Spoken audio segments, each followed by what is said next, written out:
오늘 요절 말씀은 민수기 21장 8절의 말씀입니다.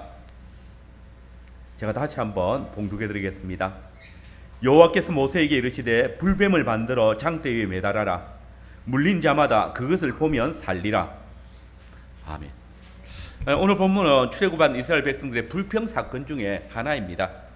실제 내용을 봐도 출애굽기에 있는 또 다른 민수기에 있는 다른 불평 내용 그 사건과 별반 다른 것이 없어 보입니다. 근데 사실 오늘 본문은 앞에 다른 불평 사건과는 몇 가지 다른 점이 있습니다. 그게 뭘까요? 먼저 이 불평 사건의 주인공들은 이전에 출애굽 1세대가 아닙니다. 광야 1세대가 아니라 광야에서 두 번 태어난 혹은 20세 이하였던 2세대라는 사실입니다. 민수기가 지금 오늘 민수기가 몇 장입니까? 지금 21장이죠. 그런데 14장을 보시면 가데스 바네아에서 정탐꾼들이 40일 동안 약속의 땅을 정탐하고 와서 보고를 했을 때 백성들이 이 약속의 땅의 그 풍성함은 알겠지만 그러나 그 땅의 거민들 때문에 우리가 그 땅에 못 들어가겠다. 하나님께서 우리를 죽이시려고 우리로 인도하신다라고 불평을 했습니다. 가나안 땅에 들어가기 싫다고 그리고 애굽 땅에 다시 돌아가겠다고 합니다. 그때 하나님께서 이 백성들에게 어떻게 하셨나요? 땅을 정탐한 하루를 1년으로 삼아가지고 출애굽한 1세대가 다 죽기까지 40년 동안 이 광야에 머물러 있어야 된다라고 그렇게 심판을 내리셨습니다. 그 광야 1세대가 다 죽었습니다. 그게 어디 있습니까? 자, 민수기 20장을 한번 보세요. 1절에 보면 누가 죽나요? 민수기 20장 1절에 누가 죽습니까? 같이 읽어볼까요? 시작. 첫째 달에 이스라엘 자손 곧 회중이 신광야에 이르러 백성이 가데스에 머물더니 미리암이 거기서 죽음에 거기에 장사되니라. 누가 죽었죠? 미리암 누구죠? 모세의 누나죠. 여행자가 한 사람밖에 없는데 모세가 태어났을 때 미리암이 그를 갈 상자에 넣어서 나일강에 두었었잖아요. 그죠? 그리고 자 20장 22절도 한번 22절 이하에 같이 한번 읽어보겠습니다. 22절 이하에 보시면 몇 절에 있죠?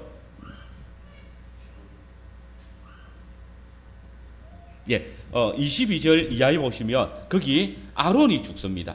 그래서 아론이 그 땅에 들어가 24절에 보면 아론이 그 조상들에게 돌아가고 내가 이스라엘 자손에게 준 땅에는 들어가지 못하리니 이는 너희가 무리반물에서 내 말을 거역한 까닭이라. 너는 아론과 그의 아들 엘리사를 데리고 호르산에 올라가라. 그리고 아론의 옷을 벗겨서 그의 아들 엘리에셀에게 입혀라. 아론은 거기서 죽어서 그 조상들에게 돌아가리라 라고 이야기합니다. 그리고 29절에 보니까 온 회중이 곧 이스라엘 온 족속이 아론이 죽은 것을 보고 그를 위하여 30일 동안 애국했다라고 이야기합니다. 자, 이로써 모세와 그리고 여호수아 갈렙을 제외한 이 광야 1세대가 다 죽은 것이 바로 이 21장입니다. 자, 두 번째 특징이 뭐냐면 이 광야 2세대는 이미 약속의 땅을 한번 밟았던 자들입니다. 우리 21장 1절부터 3절까지 한번 보세요. 21장 1절부터 3절까지 보시면 그들이 가나안 남쪽에 있는 네게버에 있는 거주하는 이스라엘 가나안 사람들이 자신들을 쳤을 때 어떻게 했나요? 아랏을 쳐서 점령을 했어요. 지도 한번 보세요. 지도 있으면 한번 보시면 거기는 아브라함이 살았던 헤브론에서 불과 한 30km 정도 떨어져 있는 유다 지파에게 분배되어진 땅이에요. 근데 1절 2절의 말씀에 보니까 그 성읍의 왕이 만만한 왕이 아니었어요. 하나님께서 이스라엘 백성들이 그 땅에 들어오게 하셨을 때에 이 사람들이 약속의 가나안 땅에 못 들어오게 하기 위해서 이 아랍 왕을 들어서 치게 만들었던 거죠. 그러나 하나님께서 이스라엘 백성들의 서원을 들으시고 아랏 성읍을 이스라엘 백성들에게 붙여주셨던 거예요. 이로써 하나님의 약속을 믿고 가나안 족속과 싸우면 하나님께서 반드시 이 약속을 이루실 것이다. 이스라엘 백성들은 이 아랍과의 전투를 통해서 경험한 거예요. 그리고 세 번째, 이 광야의 불뱀 사건에 또 하나 특징이 있어요. 그게 뭘까요? 그것은 바로 하나님께서 지금까지 이스라엘 백성들에게 반응했던 것과는 다른 반응을 하시는 거예요.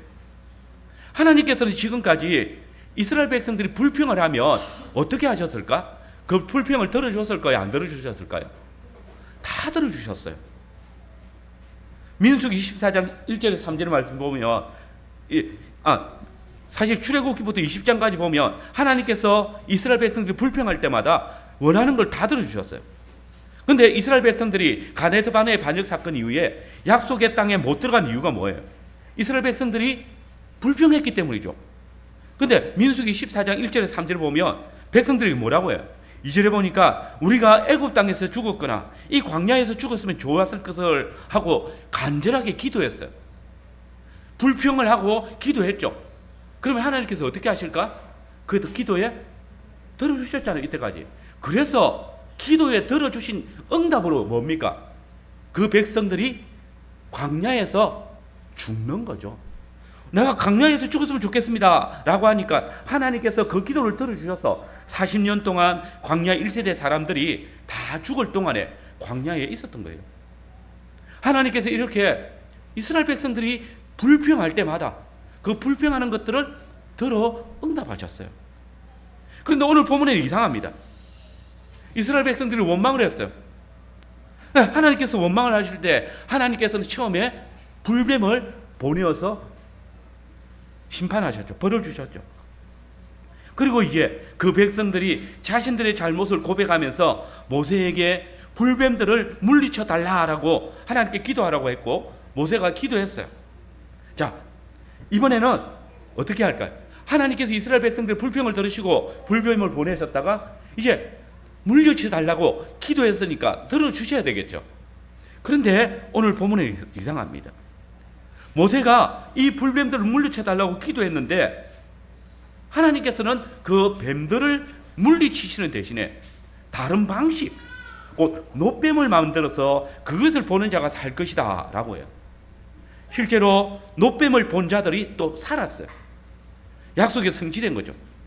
어떻게 불뱀에게 물렸는데 놋으로 만든 뱀을 보고 살까? 이게 말이 되나? 싶지만 이것이 하나님께서 약속하셨던 것이고 또 그 약속이 성취되어진 일들인 거죠. 자, 오늘 저는 함께 읽었던 이 본문의 말씀을 중심으로 하나님께서 약속을 원망하는 자들을 불뱀으로 심판하시고 새로운 불뱀으로 구원을 약속하셨다는 주제로 말씀을 전하겠습니다.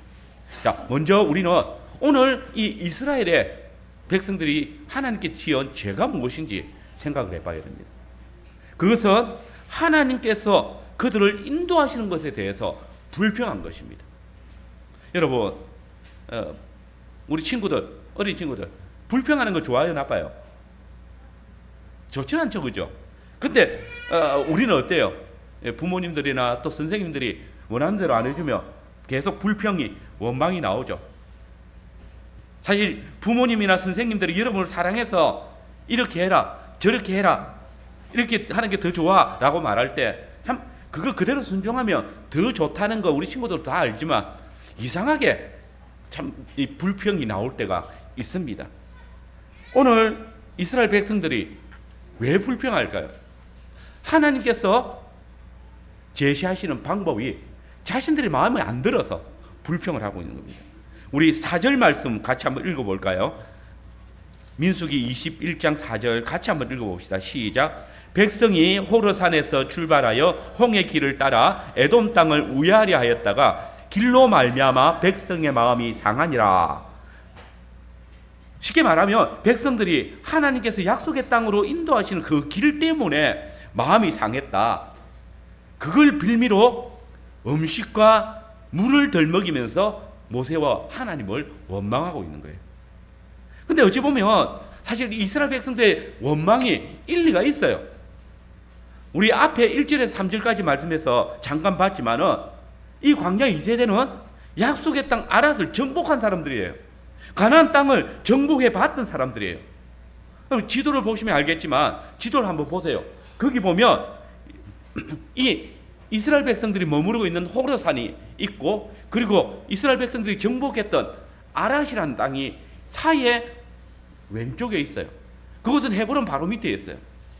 약속의 땅 안에 있어요. 그런데 하나님께서 이스라엘 백성들을 어떻게 인도하셨을까? 이스라엘 백성들은 벌써 이 호르산에서 아랏 땅을 정복했으니까 그쪽으로 가면 약속의 땅을 취하기가 얼마나 쉬워요. 근데 4절 말씀에 보니까 하나님께서는 이 백성으로 하여금 호르산에서 진행하여 홍해길로 쫓아 에돔 땅을 둘러 행하려고 하겠다라고요. 호르산은 이 사해와 그리고 홍해 그 중간에 있어요. 수에즈 운하 알죠? 그 중간에 있어요. 그리고 그 중간에 있는데 호르산에서 홍해로 가요. 그 홍해에서 다시 빙 둘러가지고 에돔 땅이라는 곳을 가요. 그리고 거기서 사해 동쪽 땅으로 가서 거기서 요단강을 건너서 약속의 땅에 들어가라고 해요.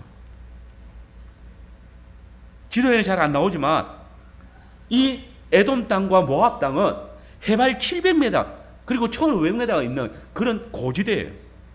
그리고 그랜드 캐년 가보신 분들이 있는지 모르겠는데 그랜드 캐년 같은 그런 큰 계곡이 두 군데나 있어요. 그 길을 지나가야 돼요. 그리고 그뿐입니까? 여기에는 에돔 족속도 살고 모압 족속도 살아요. 요단 강도 건너야 돼요.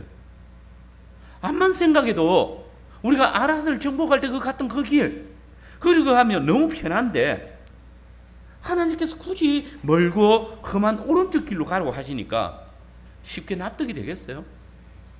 출애굽은 이후에 약속의 땅에 들어가려고 지금 40년 동안 이 광야에서 보내고 있는데 다시 홍해로 오던 길을 돌이켜가지고 가라니 납득이 되겠어요? 우리가 봐도 마음 상할 만하죠. 엄마, 여기 아까 왔던 길이잖아. 선생님, 여기 가면 더 멀리 돌아가는 거 아니에요? 라고 불평하는 그런 모습들이 그려지죠. 특별히 오늘 본문에 여기 마음이 상했다라는 단어는 마음이 조급해졌다 이런 뜻이에요. 참을성이 없어지고 화를 내게 되었다.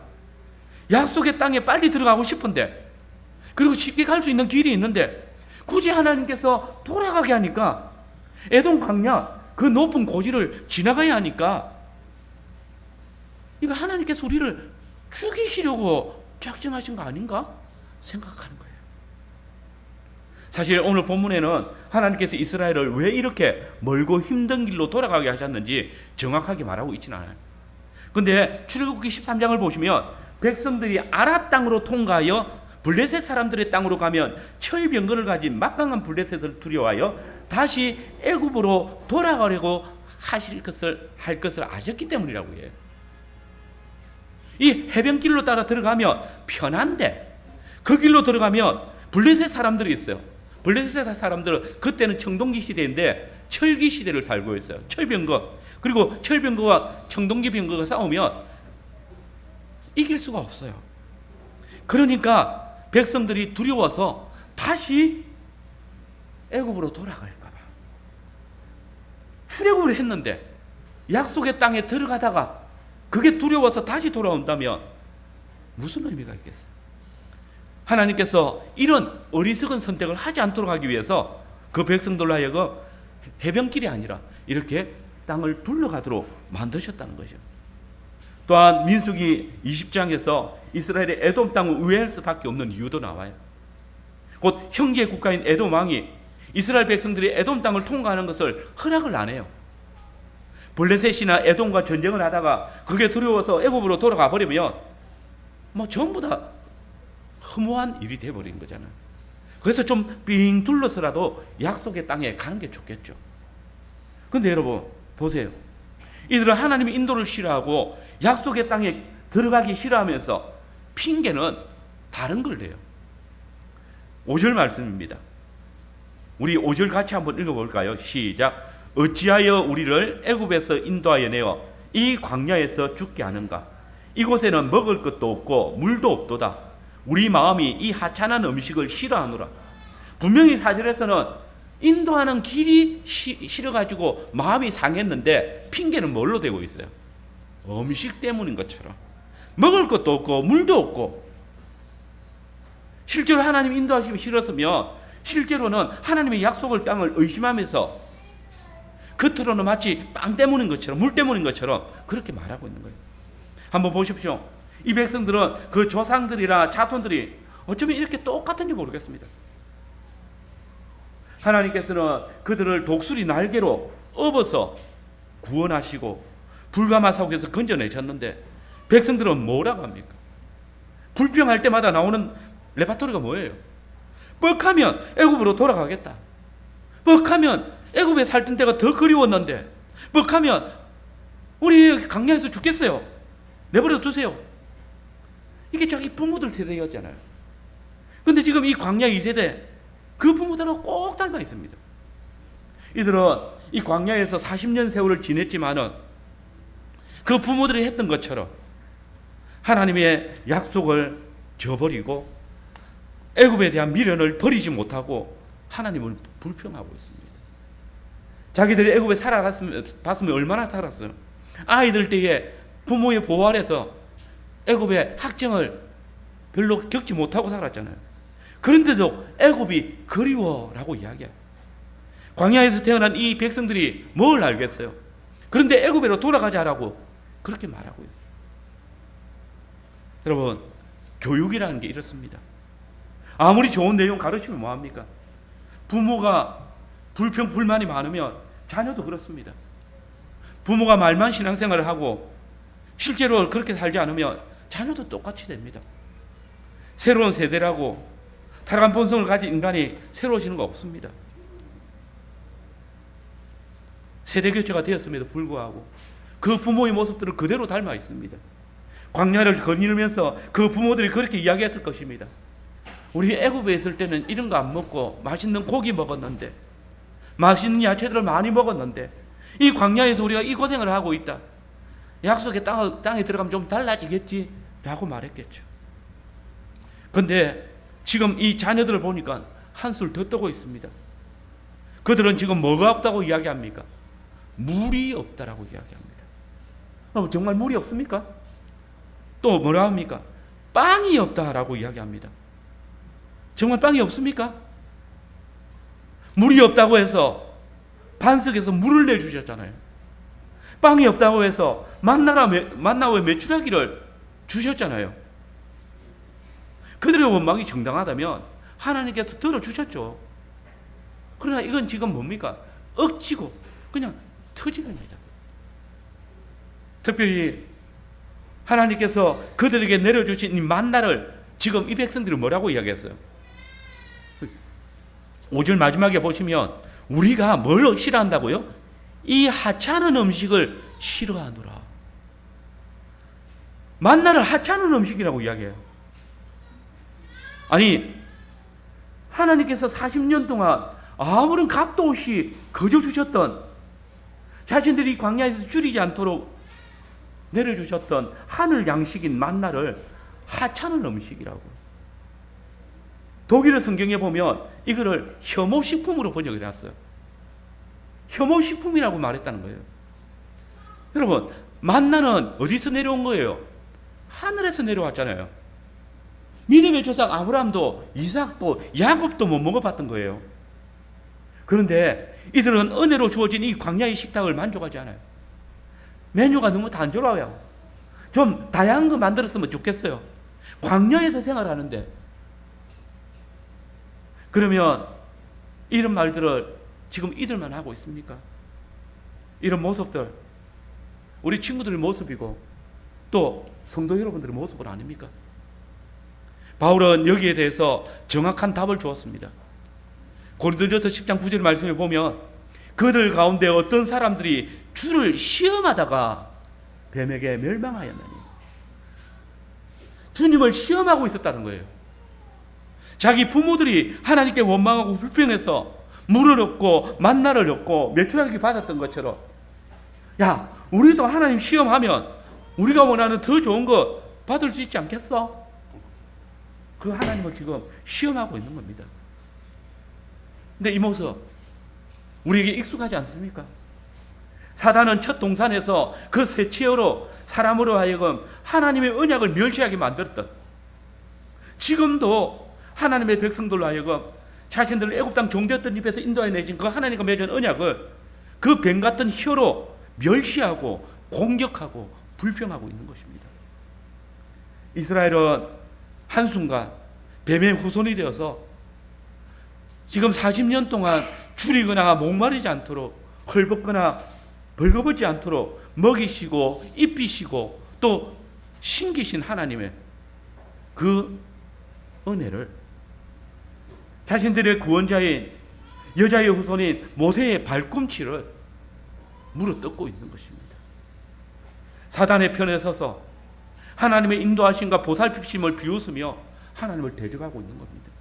여러분, 오늘 교회 안에도 여전히 자신의 조급함이나 만족을 위해서 주의 인도를 원망하거나 또 직분자들의 선한 가르침을 불평하는 자들이 있습니다. 그들은 하나님의 말씀만 믿고 순종하며 살아가는 게 지혜롭지 못한 자들의 행동이라고 말합니다. 하나님께서 제시하신 길은 멀고 거칠고 자신들이 생각했던 하는 길보다 낫지 못하다, 이렇게 말을 합니다. 설교자가 자기 귀에 달콤하게 말하지 않으면 박한 식물이라고 폄하하고, 가르침이 자기 마음에 합하지 않으면 형편없는 음식이라고 이야기합니다. 그러나 여러분, 성도가 마땅히 걸어가야 할 주의 인도하시는 길을 떠나서 우리에게 닥치는 고난을 달가워하지 않고 자기에게 유익되지 않는 것을 멸시하는 자에게 주의 나라는 결코 허락되지 않습니다. 그러므로 바울은 어떤 이들은 주를 시험하다가 멸망시키는 자에게 멸망하였나니 우리는 저희와 같이 원망하지 말자라고 권고했습니다. 우리들의 이 당한 일들이 거울이 되어서 주의 베푸시는 은혜에 정말 감사할 줄 알고 주의 말씀에 기쁨으로 청종할 줄 아는 교회가 함께 나아갈 그런 믿음의 길을 힘써 달려가기를 간절히 소망합니다. 두 번째로, 원망에 대한 하나님의 응답이 나타납니다. 이스라엘이 뱀, 그 사단의 편이 되어서 그 혀로 야훼 하나님의 언약을 공격할 때에 야훼께서는 지금까지 이스라엘의 발꿈치를 물지 못하도록 친히 잡고 계셨던 불뱀들을 풀어놓아서 그들을 심판하셨습니다. 불뱀이라고 하니까 표현이 이상하지만 색깔이 붉은 사막의 독사의 이름입니다. 여러분, 하나님께서는 하나님의 은혜를 저버린 자기 백성을 심판하시는 도구로 사막의 불뱀을, 독사를 두셨어요. 여기 하나님께서 불뱀을 보내셨는데 이는 광야에 불뱀이 없었는데 하나님께서 심판하시기 위해서 하늘에서 불뱀을 내려보냈다, 이런 말이 아니에요. 원래 이 광야에 있는 불뱀, 그 독사가 많은 지역이었어요. 그래서 신명기 8장 15절의 말씀에 보면 모세는 그곳은 불뱀과 정갈이 있는 곳이다 라고 했어요. 광야는 원래 위험한 곳이에요. 원래 뱀과 정갈이 많은 곳이고 위험한 동물들이 있는 곳이에요. 그럼에도 지금까지 이스라엘 백성들이 한 번도 뱀의 위협을 받지 않았어요. 정갈의 위협을 받았다고 말하지 않아요. 성경에 뱀에 물려서 고통하는 기사가 없잖아요. 이 말은 이 광야에 뱀이 없어서가 아니에요. 하나님께서 자기 백성을 보호해 주시고 계셨다는 거예요. 하나님께서 보호하지 않았다면 많은 사람들이 뱀에 물려서 난리가 났을 거예요. 실제로 6절 말씀에 보면 여호와께서 불뱀들을 백성 중에 보내어라고 했어요. 이 보낸다, 히브리어에는 사역형 동사라는 그런 문법이 있어요. 이거는 단순히 하나님께서 뱀을 어떤 지역에서 다른 지역으로 옮겨놨다, 이런 말이 아니에요. 하나님 자신이 사역하고 있었다, 뭔가 쥐고 있었다, 쥐고 있던 것을 어떻게 했다는 거예요? 놓았다. 하나님께서 이스라엘 백성들을 지키시기 위해서 지금까지 그 뱀들을 꼭 잡고 계셨다는 거예요. 그러다가 이번에 그 뱀들을 풀어놓으셨다는 거예요. 독사니까 독이 있죠. 하나님의 진노가 거기에 더해지고 있는 겁니다. 순식간에 많은 사람들이 물려 죽었고 곳곳에서 신음소리가 들립니다. 이 징계는 분명 이스라엘 백성들이 하나님과 모세를 원망한 결과입니다. 바울은 그들이 하나님을 시험하다가 뱀에게 멸망했다라고 분명히 밝혔습니다. 약속의 땅으로 들어가도록 허락받은 광야 2세대이지만 그들이 하나님의 은혜를 소중히 여기지 아니하고 하나님의 인도를 즐거워하지 않을 때 징계를 받은 거예요. 사단의 편에 서서 뱀의 혀가 되어서 하나님의 선하신 인도와 그 공급하심의 은혜를 시험하다가 뱀에게 자신들의 발꿈치를 물리는 겁니다. 이스라엘이 이 재앙에서 벗어나는 유일한 길은 그들이 자신들의 인도자 모세를 통해서 자신들을 여기까지 인도하시고 보존하신 야훼 하나님께로 돌아가는 길을 찾는 것입니다. 회개하는 것입니다. 그러므로 그때 살아남은 자들 중에 자신들의 죄를 깨달은 백성들이 모세에게 와서 자신들의 죄를 솔직하게 고백하고 그에게 야훼 하나님께 기도해서 이 뱀을 물리쳐 달라고 요청합니다. 백성이 모세에게 이르러 말하되 우리가 여호와와 당신을 향하여 원망함으로 범죄하였사오니 여호와께 기도하여 이 뱀들을 우리에게 떠나게 하소서. 늘 반복되어지는 범죄와 회개. 사람들은 언제나 이렇게 징계를 당한 후에 자신들의 죄를 깨닫습니다. 그럼에도 불구하고 죄를 고백하는 게, 회개하는 게 하나님 앞에서 항상 아름다운 일이고 또 복된 일입니다. 여러분, 이 패역하고 완악한 모습이 단지 이 백성들의 모습입니까? 우리의 모습은 아닙니까? 자비하신 하나님의 크고 놀라운 은혜와 인도하심을 받고도 감사하기는커녕 아니 좀 더 나은 길이 있을 건데 왜 그 길을 인도하지 않습니까? 라고 불평하고 원망하는 모습은 아닙니까? 잠시의 고난과 자신의 소욕을 채우지 못한 것으로 인해서 감사의 마음을 잊어버리고 자신의 욕망을 따라 하나님의 언약을 버리고 떠나가는 그런 모습들은 없습니까? 하나님의 말씀을 새치어로 거절하고 주님의 가르치심을 완악한 입술로 부인하는 사람, 말씀을 자신의 이해에 끌어맞추어서 해석하려고 하고 자기 귀에 이롭고 자신의 이익을 부추겨주는 설교가 좋은 설교라고 말하는 혀, 이런 혀가 하나님의 인도를 공격하는 혀이고 주님의 몸된 교회의 발꿈치를 물어서 자라지 못하도록 하는 그런 독사의 이빨이라는 사실을 잊지 말아야 합니다. 회개하지 않으면, 그 죄악된 길을 돌이키지 않으면 하나님의 나라가 없습니다. 이스라엘 백성들의 회개가 뭘까요?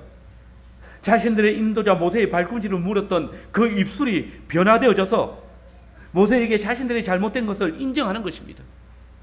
광야에서 하나님의 인도를 원망하던 그 혀로 우리가 야훼를 원망함으로 범죄했습니다라는 사실을 자복하는 것, 그 죄를 자복하는 것, 이것이 회개입니다.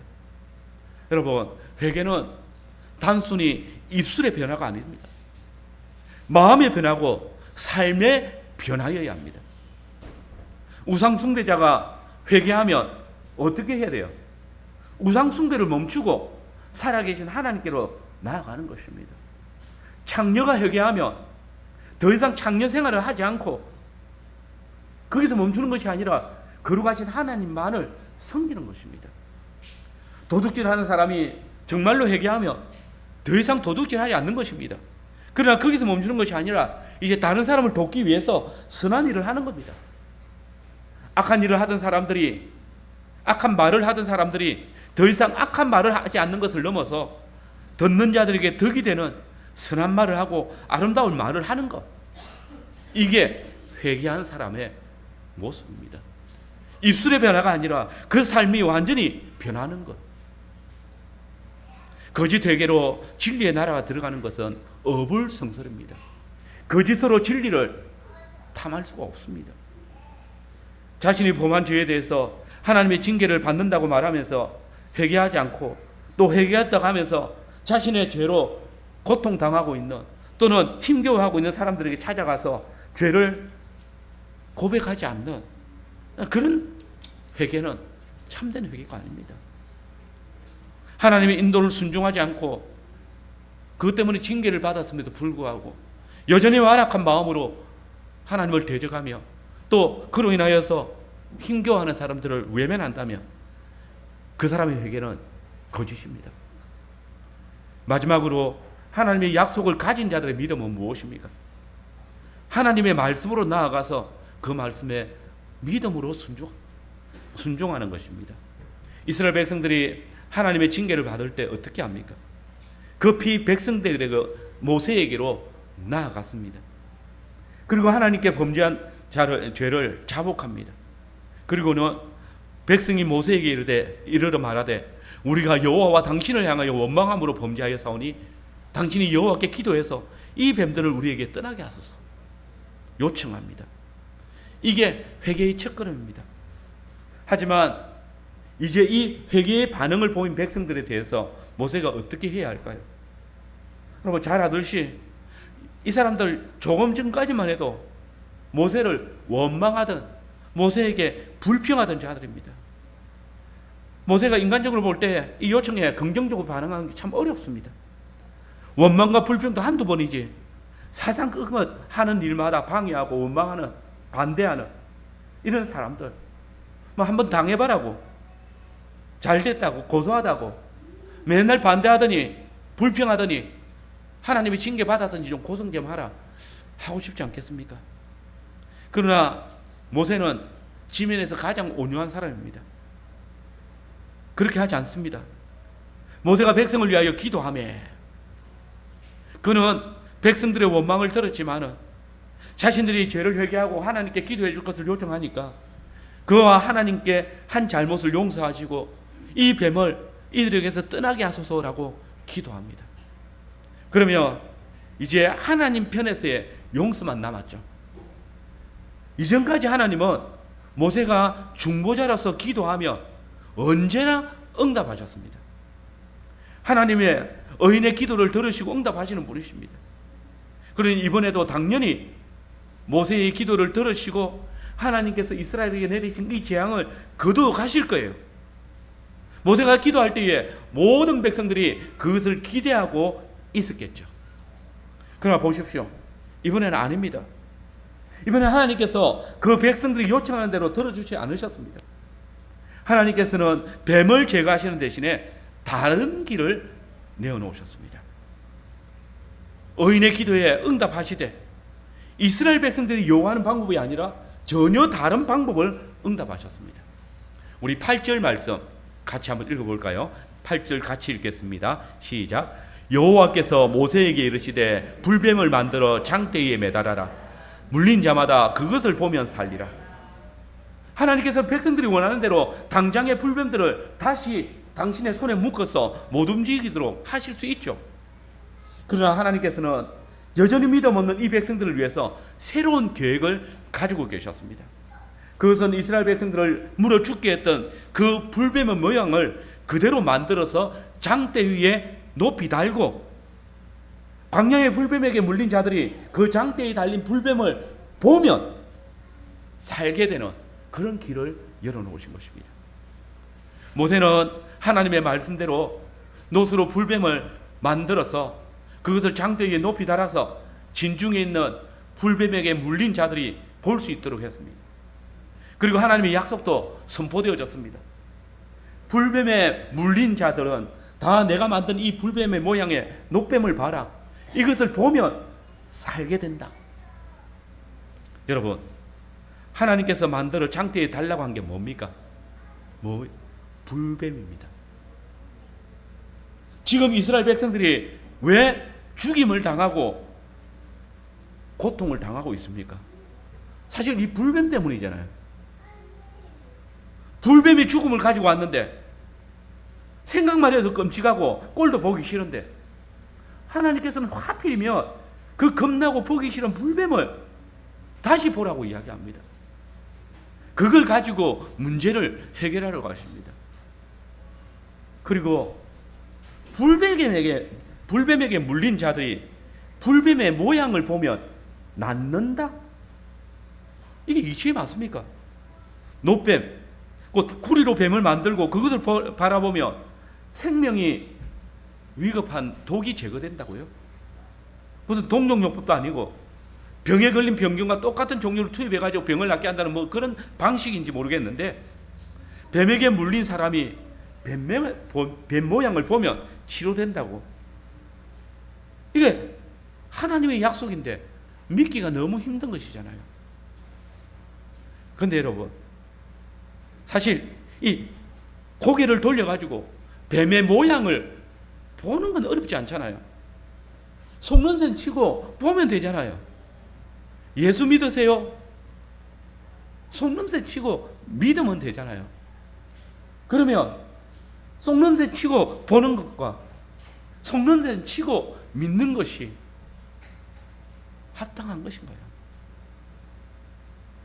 그러므로 여기에는 분명한 메시지가 새겨져 있는 것입니다. 믿음으로 그것을 바라보라는 것입니다. 하나님께서는 바로 이 방법을 통해서 당신의 은혜를 현저하게 드러내신 것입니다. 놋뱀들이, 불뱀들이 모세가 기도해서 사라진다면 사람들은 뱀이 모세에 의해서 사라졌다고 생각했을 것입니다. 그냥 우연히 재앙이 임했고 시간이 지나니까 재앙이 사라졌다고 생각했겠죠. 만일 하나님의 도우심이 그들의 생각하는 이치에서 벗어나지 않는다면 하나님의 인도하심과 긍휼, 그분의 자비를 생각지도 못했을 겁니다. 아이고 이제 때가 되니까 없어졌네. 아 모세가 기도하니까 사라졌네. 모세가 최고야. 이제 모세가 모든 것을 해결할 거야. 하나님의 역사에 대해서는 생각하지 않을 것입니다. 우리가 우리의 일상적인 모든 일들 가운데 하나님께서 함께 하시는 그 일상적인 역사를 감사하지 않는 것처럼 말입니다. 여러분, 지금 불뱀이 광야에 있을까요? 없을까요? 여전히 광야에 있습니다. 그 불뱀의 독도 여전히 있습니다. 그러나 달라졌습니다. 이 무서운 광야의 불뱀이 놋뱀 안에서는 더 이상 자신의 그 독을 발휘하지 못하는 것입니다. 죽은 뱀이 되는 것입니다. 놋뱀을 보는 자들에게는 이 무서운 불뱀이 더 이상 사망을 가져다 주지 못하는 겁니다. 장대 위에 달린 놋뱀이 불뱀을 가지고 온 사망을 이긴 것입니다. 분명 불뱀은 하나님의 심판의 도구였습니다. 이스라엘 백성들의 옆에는 여전히 불뱀들이 있을 것입니다. 어떤 백성들을 물고 있을 것입니다. 그때에 놋으로 만든 불뱀을 믿음으로 바라보는 자들에게는 생명이 오는 것입니다. 보십시오. 하나님께서는 당신의 약속을 믿지 않고 하나님의 인도를 원망하며 불평하던 죄인들을 구원하실 때 무엇을 이용하십니까? 하나님의 인도를 원망하는 자들을 심판하셨던 그 도구, 그 불뱀을 들어서 그것을 믿음으로 보는 자들이 구원에 이르게 하십니다. 여러분, 여기서 하나님이 시험하던 자들을 야훼 하나님께서 다시 시험하고 계시는 것입니다. 하나님의 인도를 원망하던, 하나님의 약속을 시험하던 이스라엘 백성들을 향하여서 이들이 과연 당신의 인도와 약속에 순종하고 있는지 시험하시기 위해서 놋뱀을 만들게 하신 것입니다. 실상 백성들은 놋으로 만든 불뱀을 바라봄으로써 불뱀에게 물린 사망의 상처가 나을 수 있을지 믿을 수 있었겠습니까? 불뱀에 물린 자가 불뱀을 바라본다며 산다는 일은 이때까지 한 번도 일상 속에서 경험해 본 적이 없습니다.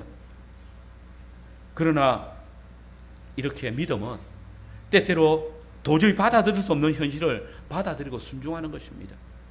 그것을 보면 살리라 라고 말씀하셨을 때 그 말씀에 순종하는 것, 그게 믿음입니다. 순종은 믿음의 증거입니다. 믿음이 있느냐 없느냐는 그것을 순종하는 것을 통해서 평가되는 것입니다. 순종하는 거 볼 때에 믿음이 있다고 말할 수 있는 것이고 순종에 따르지 않는 믿음은 믿음이 없는 것입니다. 여러분 생각해 보십시오. 광야에서 불순종하고 원망하는 이스라엘 백성들에게 사망을 가져다 준 것이 무엇입니까? 불뱀입니까? 아닙니다. 그 불뱀을 풀어놓으신 하나님이십니다. 마찬가지입니다. 사망에 이른 자들에게 생명을 주는 힘 역시 놋뱀에게 있지 않습니다. 하나님의 약속에 있습니다. 장대 위에 높이 달린 그 놋뱀을 보는 자는 살리라 라는 그 하나님의 약속입니다. 놋뱀은 그냥 하나님의 약속을 계시하는 눈에 보이는 도구일 뿐입니다. 여기서 또 한 가지 생각할 것은 지금 하나님의 구원은 모든 불뱀에 물린 사람이 대상이 아닙니다. 오직 하나님의 약속을 믿는 자들, 광야에 불뱀이 물린 것들 물렸을 때에 오직 놋뱀을 보는 자들이 생명을 얻는 것입니다. 여러분, 기독교는 개인 구원이 아닙니다. 기독교는 언약 공동체입니다. 그런데 하나님께서 그 언약 공동체를 세워갈 때에 한 가지 원리를 가지고 계십니다. 그게 뭘까요? 바로 하나님의 약속을 믿는 자 한 사람 한 사람을 불러서 교회를 세워 가시는 것입니다. 애굽 땅 종되었던 집에서 인도함을 받은 자들이 온 이스라엘 백성들 모두일까요? 아닙니다. 이스라엘 백성들 중에도 이 하나님의 약속을 믿지 않는 자들 나오지 않았습니다. 그들은 구원이 없습니다. 그러나 이방인 가운데에서도 이 하나님의 약속을 믿고 함께 나온 자들은 구원이 있는 것입니다. 동일합니다. 불뱀에 물린 자가 노뱀을 바라보며 살리라고 약속하셨을 때에 이 언약 공동체 안에, 참 믿음의 공동체 안에 들어오는 것은 하나님의 약속을 믿고 바라보는 자들입니다. 이것을 신약교회는 말씀이 육신이 되신 그리스도 안에서 한 믿음을 가진 자들을 구원하신다라는 선언으로 보여주십니다. 창세전에 그리스도 안에서 택정하신 자들을 부르시는데 그 부르심을 받은 한 사람 한 사람이 말씀이 육신이 되신 그리스도를 믿는 믿음으로 그리스도 안에 들어옴을 통해서 그 부르심을 나타내는 것입니다. 여러분, 이것은 실로 믿음의 문제입니다. 믿음은 우리가 생각하는 것과 전혀 다른 것을 요구하기도 합니다. 하나님께서는 지금까지 하나님의 놀라운 표적과 기사와 선하신 인도와 도우심을 경험한 이스라엘 백성들이 여전히 하나님의 인도를 의심하고 주의 베푸신 은혜들을 원망할 때에 도무지 믿을 수 없는 상황을 믿도록 언약을 선포하신 것입니다. 광야에서 불뱀에게 물려서 하나님의 심판에 이른 자들에게 하나님께서는 자신들에게 죽음을 가져다 준 그 불뱀을 바라보는 자가 살 것이라고 말했습니다. 하나님의 인도와 도우심을 의심하던 자들에게 이 약속이 믿어지는가 믿어지지 않는가는 주님의 그 역사를 보고 믿는 믿음에 달려 있는 것입니다. 이제 모세가 만든 노뱀이 장대에 달려 있습니다. 하나님께서 약속하신 바를 믿고 그 믿음으로 노뱀을 바라본 자들은 나았습니다. 살았습니다. 이것은 누가 대신해서 봐주는 게 아닙니다. 백성의 대표가 보고 나면 백성들이 낫는다? 아닙니다. 아버지가 대표로 보면 그 가족들이 낫는 게 아닙니다. 본인이 직접 믿음으로 볼 때에 그 사람이 그 사망에서 생명으로 옮겨집니다. 심판에 이르지 아니하고 구원을 받습니다. 그런데 여러분, 이 광야의 노뱀 사건은 광야 일시적인 사건으로 끝나지 않았습니다.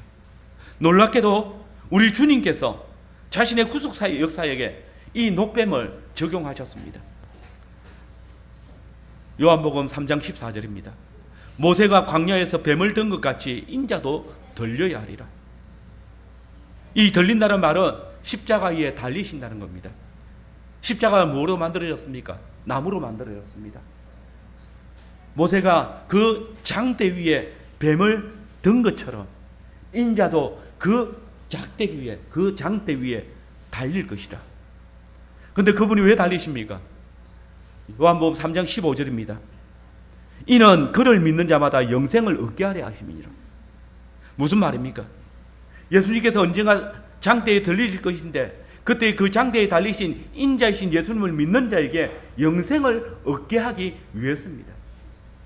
여기서 예수님께서는 마찬가지로 모든 자들이 아니라 믿는 자가 구원을 얻는다고 하셨습니다. 그리고 그분은 실제로 심판의 도구인 장대에 십자가에 달려 죽음을 당하셨고 우리의 죄를 단번에 심판하셨습니다. 그리고 성경은 우리 죄를 위하여 십자가에 달려 죽으신 그 예수를 믿는 자는 구원을 얻고 영생을 얻는다라고 누누이 밝히고 있습니다.